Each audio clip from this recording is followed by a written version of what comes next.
Usually when I ask people, what do you mean when you say motivation? They often say to me, it's a feeling that I feel that will make me want to do something.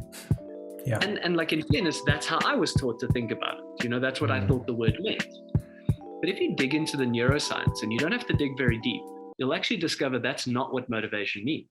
Motivation refers to the feeling you have after you do something, not how you feel before. So it actually comes from the Latin words to move towards, and the French words for motion, hence motivation. It's a feeling you're chasing, not a feeling you already have.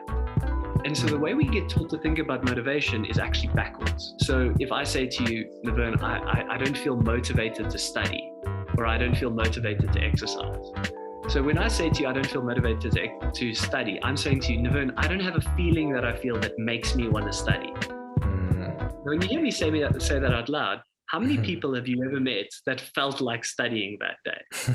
There were times when I felt like learning something new, but doing an assignment, doing an exam, never felt like it, but I always did it. How?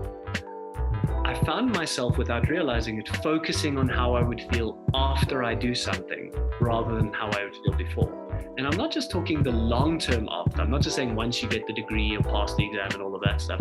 I'm talking right after you do this thing.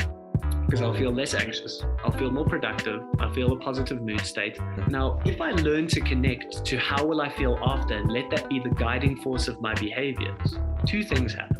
Number one, it's very difficult for me to make bad decisions. Not to say that I don't, it's just it's much more difficult to do it. And secondly, I no longer make this demand of myself to feel like doing things because it was never going to come in the first place. I always talk about it as that's a train that you're going to be waiting at the station forever because it's never going to arrive. You're never going to feel like it because you weren't supposed to. And here you are demanding of yourself to muster a feeling that was never going to exist because it couldn't exist before. So this whole idea is to come to understand you don't need to make yourself feel like doing something before you do it. Because it's actually this really arduous demand that ties us in knots that don't need to exist.